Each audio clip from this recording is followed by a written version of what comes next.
Assalamualaikum warahmatullahi wabarakatuh. Perkenalkan, nama saya Noval Miyasir. Saya dari kelas Farmasi 18C, Fakultas Farmasi Universitas Buana Perjuangan Karawang. Di sini saya akan mereview jurnal tentang pelayanan farmasi.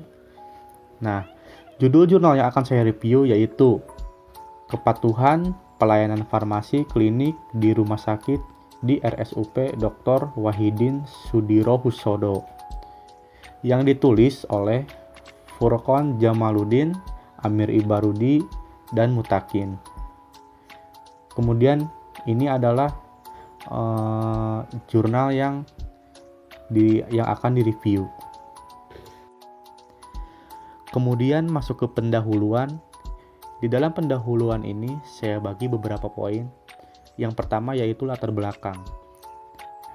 Latar belakangnya adalah pelayanan kefarmasian merupakan salah satu kegiatan di rumah sakit yang menunjang pelayanan kesehatan yang bermutu. Hal tersebut diperjelas dalam Permenkes nomor 72 tahun 2016 tentang standar pelayanan kefarmasian di rumah sakit, yang menyebutkan bahwa pelayanan kefarmasian rumah sakit adalah bagian yang tidak terpisahkan dari sistem pelayanan kesehatan rumah sakit yang berorientasi kepada pelayanan pasien, penyediaan obat yang bermutu, termasuk pelayanan kefarmasian klinik yang terjangkau bagi semua lapisan masyarakat. Kemudian poin kedua yaitu ada rumusan masalah. Jadi rumusan masalahnya adalah kegiatan kefarmasian di rumah sakit terkadang terdapat keluhan tentang kesalahan terapi obat dikarenakan pemberian jenis obat yang tidak sesuai atau alasan lain. Selain itu, terdapat juga permasalahan tingginya biaya belanja obat dikarenakan adanya kesalahan peresepan sehingga terjadi pemberian obat yang berkali-kali dan terkesan boros. Permasalahan ini terjadi karena pelayanan farmasi klinik yang belum berjalan dengan baik. Pendahuluan yaitu solusi. Jadi penelitian dari Amaranggana tahun 2017 tentang pelayanan informasi obat yang efektif dari beberapa negara untuk meningkatkan pelayanan farmasi klinik memaparkan kondisi pelayanan kefarmasian terutama dalam bidang pelayanan informasi obat di berbagai negara guna memberikan solusi pelayanan informasi obat yang efektif untuk diterapkan di Indonesia. Kemudian ada analisis data. Jadi, hasil penelitian menunjukkan bahwa baru sekitar 14% rumah sakit yang dimonitoring telah melakukan pelayanan informasi obat yang sesuai. 42% rumah sakit yang baru sebagian menerapkan pelayanan informasi obat, dan sekitar 44% rumah sakit belum menerapkan pelayanan informasi obat. Sehingga penelitian ini perlu ditindaklanjuti dengan penelitian lebih lanjut tentang pelaksanaan standar pelayanan kefarmasian di rumah sakit secara lebih spesifik. Selanjutnya yaitu metode penelitian. Jadi, metode penelitian yang digunakan dalam penelitian ini bersifat kualitatif dengan pendekatan deskriptif. Artinya, pengumpulan data dilakukan dengan wawancara yang mendalam, observasi, dan dokumentasi. Adapun informan penelitian adalah kepala instalasi farmasi, penanggung jawab pelayanan informasi obat, penanggung jawab depo Lontara 3, apoteker, dan pasien. Kemudian tempat penelitiannya yaitu di RSUP Dr. Wahidin Sudirohusodo, Makassar pada bulan Juli-Agustus 2019.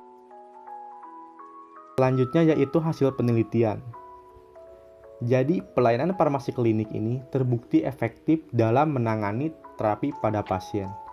Pelayanan tersebut juga efektif untuk mengurangi biaya pelayanan kesehatan dengan meningkatkan kualitas pelayanan kesehatan kepada pasien. Hal tersebut terutama dapat diperoleh dengan melakukan pemantauan resep dan terapi obat serta pelaporan efek samping obat yang terjadi. Pelayanan farmasi klinik yang optimal terbukti dapat menurunkan angka kematian di rumah sakit secara signifikan. Selanjutnya yaitu pelayanan farmasi klinik. Berdasarkan Permenkes nomor 72 tahun 2016 tentang standar pelayanan kefarmasian di rumah sakit meliputi ada 11 poin. Yang pertama yaitu pengkajian dan pelayanan resep. Kedua ada penelusuran riwayat penggunaan obat. Yang ketiga itu rekonsiliasi obat.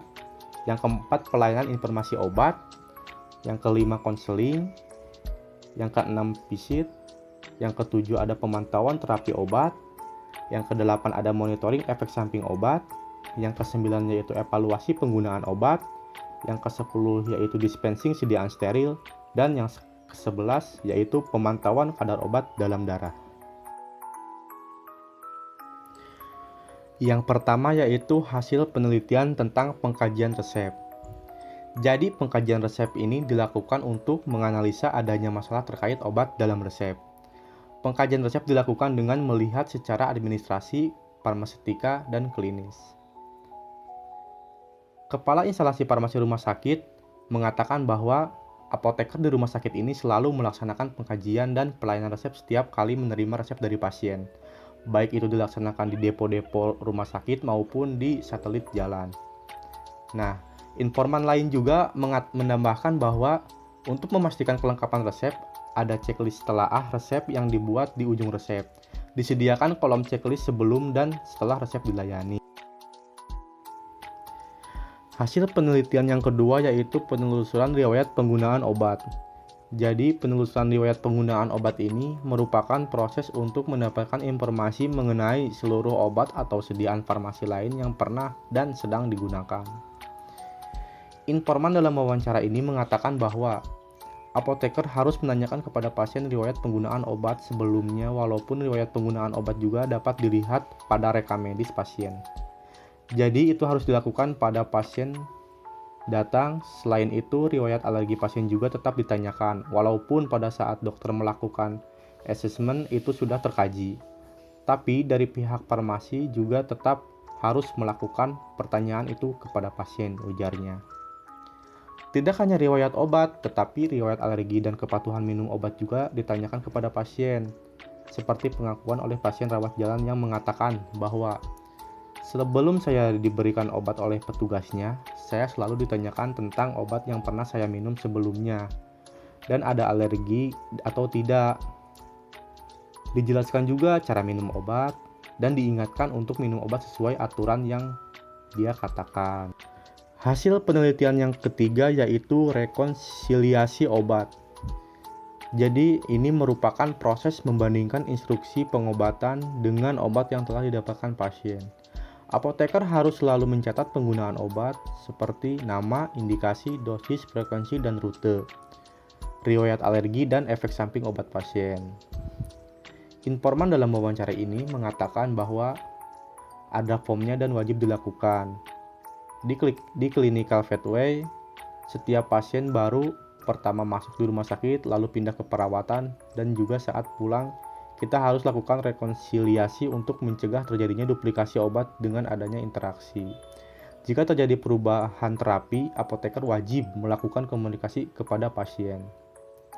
Selain itu, informan yang lain juga mengatakan bahwa jika terdapat ketidaksesuaian dokumentasi, resep atau obat, maka kami melakukan konfirmasi kepada dokter yang menulis resep. Konfirmasi dulu ke dokternya apa masalahnya, apakah pasien diberikan obat tersebut apa tidak. Kalau bermasalah, kita tindak lanjuti apakah diganti obatnya atau diberikan solusi lain. Hasil penelitian yang keempat yaitu tentang pelayanan informasi obat. Jadi, PIO itu merupakan kegiatan penyediaan dan pemberian informasi, rekomendasi obat yang independen, akurat, terkini, dan komprehensif yang dilakukan oleh apoteker kepada dokter, apoteker, perawat, profesi kesehatan lainnya, serta pasien dan pihak lain di luar rumah sakit. Informan ini mengatakan bahwa terdapat ruangan pelayanan informasi obat tersendiri di instalasi farmasi rumah sakit yang telah dilengkapi dengan pustaka dan telepon. Tetapi ada di ruang perawatan bergabung dengan farmasi atau satelitnya, ujarnya. Akan tetapi belum ada informan dari pasien yang peneliti wawancarai yang mengatakan pernah mendapatkan penyuluhan dari pihak apoteker rumah sakit. Hasil penelitian yang kelima yaitu tentang konseling. Jadi konseling merupakan standar pelayanan, yaitu suatu aktivitas pemberian nasihat atau saran terkait terapi obat dari apoteker kepada pasien dan atau keluarganya. Hasil observasi diketahui bahwa tidak ditemukan ruang konsultasi khusus di setiap depo dan satelit. Ruang konsultasi obat untuk konseling terdapat di ruang pelayanan informasi obat. Walaupun ruang konseling terpusat di ruang pelayanan informasi obat, akan tetapi apoteker senantiasa memberikan konseling langsung setiap pemberian obat kepada si pasien. Hasil penelitian yang selanjutnya yaitu yang keenam tentang visit. Jadi visit ini merupakan kegiatan yang diatur dalam standar pelayanan berupa kunjungan ke pasien rawat inap yang dilakukan apoteker secara mandiri atau bersama tim tenaga kesehatan untuk mengamati kondisi klinis pasien secara langsung dan mengkaji masalah terkait obatnya. Kepala instalasi farmasi mengatakan bahwa apoteker di rumah sakit ini selalu melakukan visit baik secara tim maupun individu. Kemudian akan tetapi karena keterbatasan sumber daya manusia, visit hanya diprioritaskan kepada pasien yang memiliki risiko tinggi. Selain itu, menurut informasi informan, apoteker juga dapat melakukan kunjungan rumah atas permintaan pasien-pasien yang sudah keluar dari rumah sakit berdasarkan program home care dari rumah sakit. Selanjutnya yaitu hasil penelitian tentang pemantauan terapi obat atau PTO. Jadi PTO ini merupakan suatu proses yang mencakup kegiatan untuk memastikan terapi obat yang aman, efektif, dan rasional bagi pasien. Informan ini mengatakan bahwa apoteker selalu proaktif dan kritis terhadap penelusuran evidence-based medicine untuk memastikan bahwa obat tersebut merupakan obat yang terbaik digunakan kepada pasien sesuai indikasi sehingga tidak terjadi kesalahan. Selain itu, apoteker senantiasa melakukan pemantauan terhadap pasien terkait efek samping dan efektivitas obat. Sehingga jika diperoleh masalah terkait terapi obat yang dilakukan pasien, maka apoteker melakukan rekomendasi kepada penulis resep. Selanjutnya yaitu hasil penelitian tentang monitoring efek samping obat atau MESO. Jadi MESO ini merupakan kegiatan pemantauan setiap respon terhadap obat yang tidak dikehendaki, yang terjadi pada dosis lazim yang digunakan pada manusia untuk tujuan profilaksis, diagnosa, dan terapi. Kepala instalasi farmasi rumah sakit memastikan bahwa apoteker melakukan kegiatan monitoring efek samping obat karena kegiatan tersebut merupakan kegiatan nasional yang dilaporkan ke BPOM secara berkala. Setiap tenaga kesehatan yang menemukan efek samping terkait penggunaan obat itu harus mengisi form yang telah disediakan. Jadi, apapun yang dirasakan oleh pasien harus dilaporkan.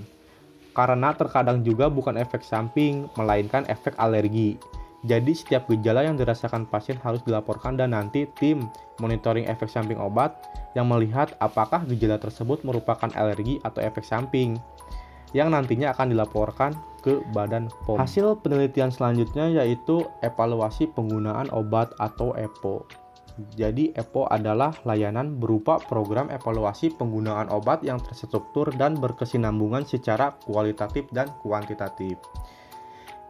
Informan ini mengatakan bahwa evaluasi penggunaan obat dilaksanakan dengan melihat obat-obatan apa yang paling sering digunakan di ruang tersebut atau antibiotik-antibiotik apa saja yang paling sering digunakan oleh dokter-dokter tersebut. Hasil penelitian yang ke-10 yaitu dispensing sediaan steril.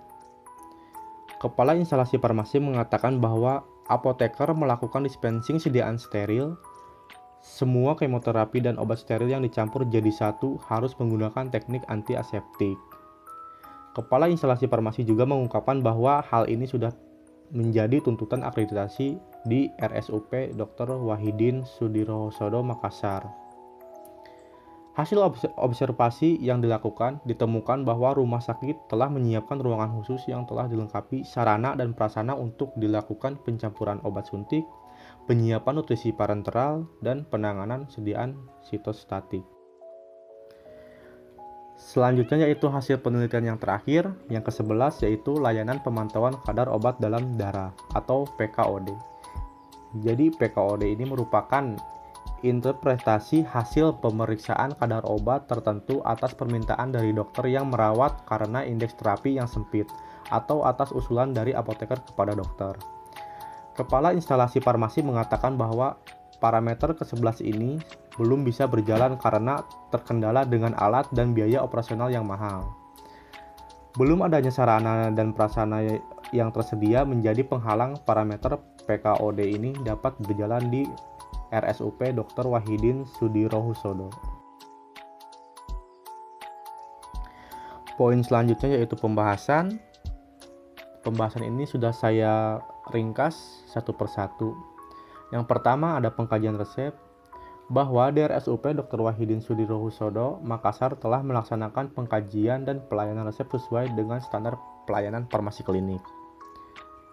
Yang kedua, penelusuran riwayat penggunaan obat. Berdasarkan hasil wawancara ke-8 informan di atas, maka dapat dikatakan bahwa DRSUP Dr. Wahidin Sudirohusodo telah melaksanakan pemantauan riwayat obat kepada pasien sesuai dengan standar pelayanan farmasi klinik. Yang ketiga yaitu rekonsiliasi obat. Berdasarkan hasil wawancara pada ke-8 informan, maka dapat dikatakan bahwa di RSUP Dr. Wahidin Sudirohusodo Makassar telah melaksanakan rekonsiliasi obat sesuai dengan standar farmasi klinik yang ada. Yang keempat yaitu pelayanan informasi obat, bahwa kegiatan pelayanan informasi obat di RSUP Dr. Wahidin Sudirohusodo Makassar sudah berjalan sesuai dengan standar pelayanan farmasi klinik, walaupun dalam pelaksanaannya setiap kegiatannya masih ada yang belum optimal. Yang kelima itu konseling, bahwa di RSUP Dr. Wahidin Sudirohusodo Makassar telah melakukan layanan konseling kepada pasien sesuai dengan standar pelayanan farmasi klinik yang ada. Yang keenam itu visit, bahwa pelayanan visit di RSUP Dr. Wahidin Sudirohusodo Makassar telah dilaksanakan sesuai dengan standar pelayanan farmasi klinik. Yang ketujuh yaitu pemantauan terapi obat atau PTO. Berdasarkan hasil wawancara pada ke-8 informan, maka dapat dikatakan bahwa di RSUP Dr. Wahidin Sudirohusodo Makassar telah melaksanakan pemantauan terapi obat yang sesuai dengan standar pelayanan farmasi klinik. Yang ke-8 yaitu monitoring efek samping obat atau MESO, bahwa pelaksanaan monitoring efek samping obat di RSUP Dr. Wahidin Sudirohusodo Makassar sudah berjalan baik sesuai dengan standar pelayanan farmasi klinik. Yang ke-8 yaitu evaluasi penggunaan obat atau EPO.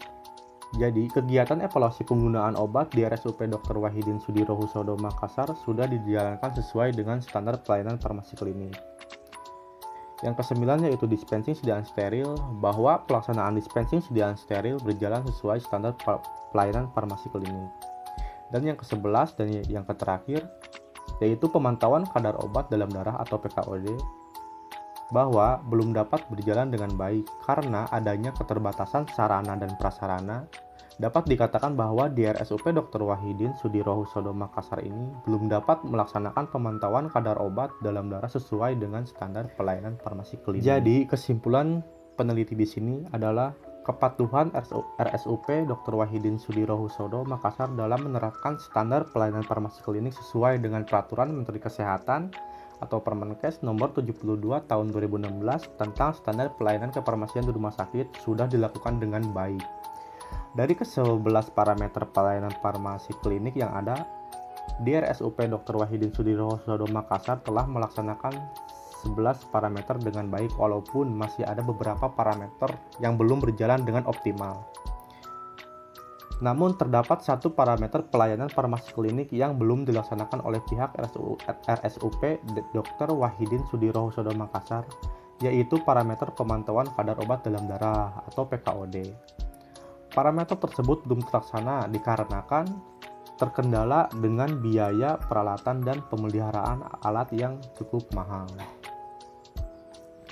Kemudian ada kritik dan saran dari peneliti, yaitu peneliti menemukan bahwa ada beberapa hal yang perlu dibenahi oleh pihak rumah sakit dalam melaksanakan kegiatan pelayanan farmasi klinik, yaitu melakukan upaya pemenuhan seluruh kegiatan farmasi klinik sesuai Permenkes nomor 72 tahun 2016, melakukan percepatan pembuatan resep untuk mengurangi kesalahan pembacaan resep, menyiapkan sumber daya manusia yang memadai untuk kegiatan konseling dan visit, melakukan penjadwalan secara periodik pelaksanaan kegiatan visit agar semua pasien dapat dilakukan visit, melakukan penganggaran yang memadai untuk pembuatan leaflet atau edaran informasi obat, dan melakukan penganggaran untuk mengadakan peralatan pemantauan kadar obat dalam darah.